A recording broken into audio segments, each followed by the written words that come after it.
Have you ever had that feeling? The one where a knock on the door late at night sends a shiver down your spine? You're not expecting anyone.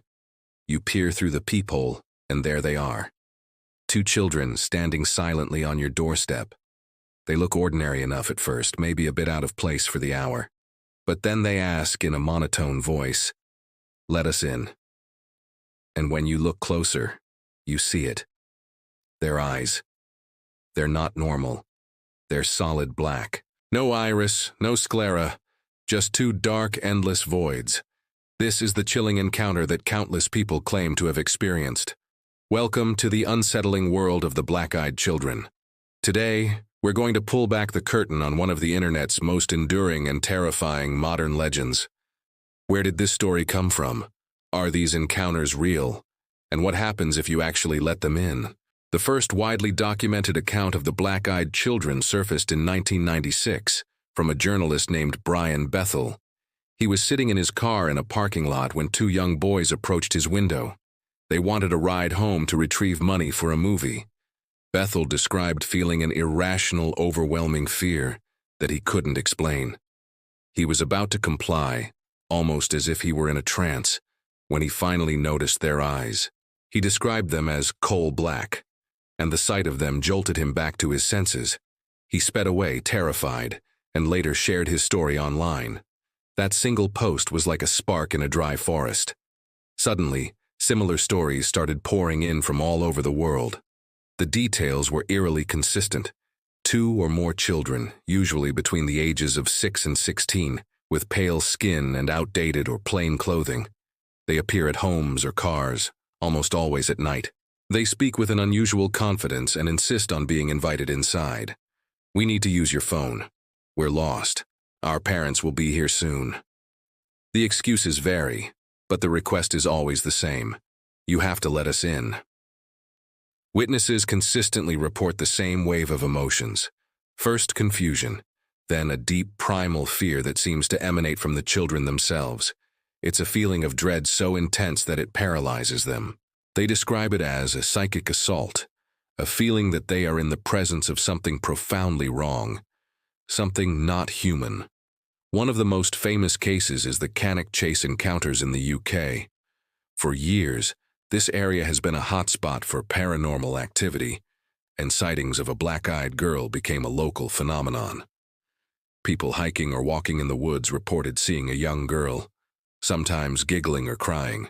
When they approached to help, they were met with those same soulless black eyes, before she would vanish without a trace. These accounts were so numerous that they attracted paranormal investigators and media attention from around the globe, cementing the legend's place in modern folklore.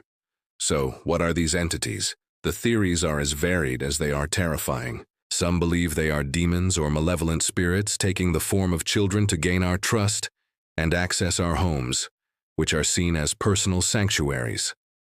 In many traditions, a demon cannot enter a home unless explicitly invited. This would explain their persistent, almost desperate need for permission. Others suggest they might be extraterrestrial hybrids, part of a clandestine alien program. The unusual eyes, the monotone voices, and the strange, almost robotic behavior could all point to an origin that is not of this world. Are they scouts, observers, or something more sinister? Another popular theory connects them to vampires. The old legends speak of vampires needing an invitation to cross a threshold. Could the black-eyed children be a modern incarnation of this ancient myth? A new breed of predator that feeds not on blood, but on fear, or perhaps something even more vital, our very souls. Of course, we have to consider the psychological and scientific explanations. Could these be simple misidentifications? In low light, it's easy for our brains to play tricks on us. Large dilated pupils could be mistaken for solid black eyes. This phenomenon, called mydriasis, can be caused by fear, certain medical conditions, or even just the darkness itself. Then there's the power of suggestion and the creepypasta effect. Once a story like Brian Bethel's goes viral, it plants a seed in the collective consciousness. Our brains are wired to find patterns. If you've read about black-eyed children, You might be more inclined to interpret a strange, late-night encounter through that specific, scary lens. It's a form of confirmation bias.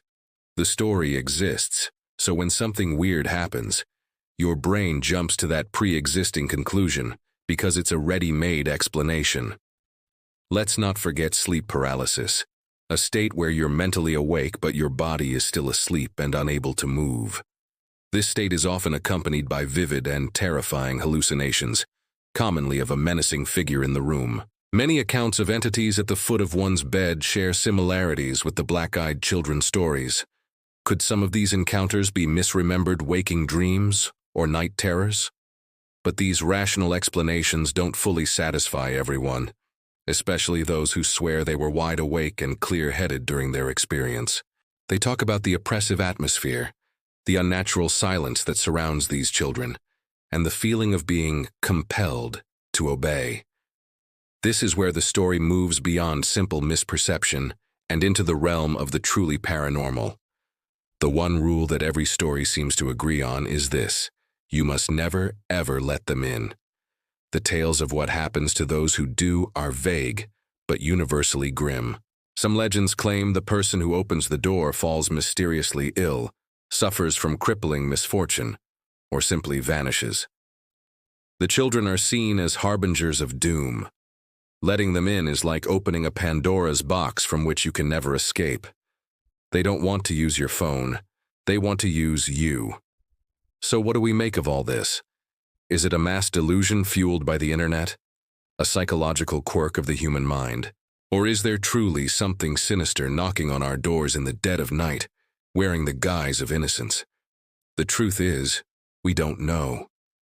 The black-eyed children exist in that shadowy space between myth and reality, a perfect modern folktale that taps into our deepest fears about home, safety, and the unknown stranger at the door. Next time you hear that unexpected knock late at night, you might pause for a second.